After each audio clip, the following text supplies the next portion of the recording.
plan to fail or fail to plan? Well, it's always the same debate. And that hit me today. And that's what I want to share with you today is, well, we're making plans right now and shift changes and increasing capacity and everything. There are always the things that come up in those moments that require severe changes to plans. And somehow it seems always to happen in the same moment. It just seems to be sometimes the perfect storm. And this is how we're dealing with it. So what we're doing right now, we're expanding capacity, which means we're hiring multiple new people and we're putting in a new shift in order to keep up with demand, which is a good problem to have, and increase the business and so make it more stable.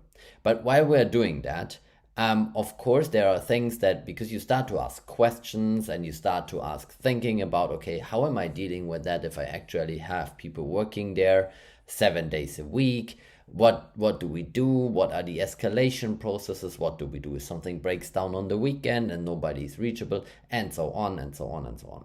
And it's very easy that you lose yourself in that debate and in that planning phase. For example, in our businesses, we use Asana, which is a pretty good tool and gives you a good project overview. Even if you are not a project manager and if you don't have all the capabilities, you can use it to create a task list and subtasks. And even I think in the basic version, it lets you put in like dependencies on the task, which is sometimes really critical because you might not be able to do this task before that task.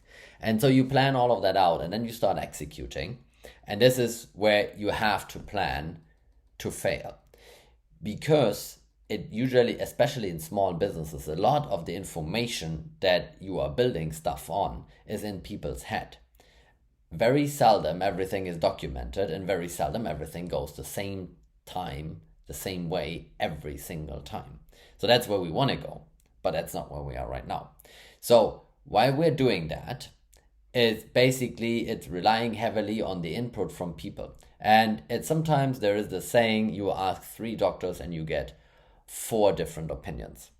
And that's how sometimes it also is with people, because they treat customers like mostly the same, but sometimes different.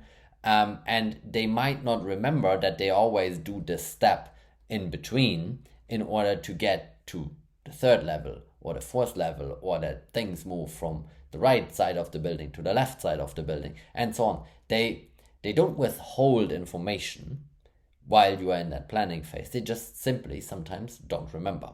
And this is where you have to adapt then the plan. And this is what happened this morning.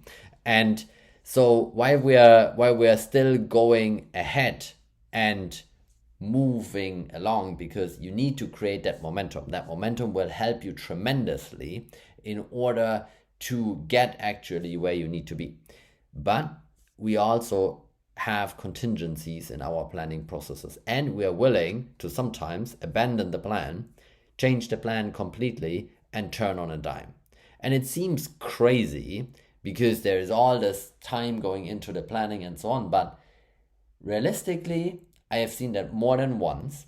Is you plan on something, then you set out to do it, and maybe you find a better solution, maybe you find out that it will not work for whatever reason, so you have to have the gut as a leader and as a business owner to cut that. And that's what we basically did today. So we are revamping the plan, we're changing it over, and there you have to keep your ego in check, because one part of our business has already the solution that we need in another part of the business. So while I was trying, and I didn't know about that because it happens sometimes, because if a lot of changes happen in parallel. So I tried to get the established over here, and then I got the information, hey, we already have that over here. Why don't you just take that and copy that? Now, why wouldn't I? And very often you see that in big companies, like, no, we don't do that. We want to do our own stuff. But in small businesses, there is no time for that. There shouldn't be time for that. You shouldn't waste money and time on that. You just should go and say like, okay, let me have a look at that, review it, think about it. And then it's like, okay, let's get it. And sometimes you just get the same people that have done it over there. And that's what we're doing right now. and moving them over there to execute the same thing. And it's brilliant. It's that simple things. So put a plan in place, start executing on the plan, and then watch very closely what happens. Either then you have to gear up and get to the result of the plan, or change the plan, or abandon the plan. Don't feel bad about that you abandoned the plan, because you found out that that thing for your business does not work. And that is a very relevant, a very good thing to know, because now you can take this out of the equation and actually focus on what works. So I hope that helps you a bit. Try to think about it and make sure you are definitely gonna get there, and definitely make sure your plans allow for that sometimes extra time, and maybe a day or two. That usually works for me very well. Thanks, cheers, see you next time. Bye guys.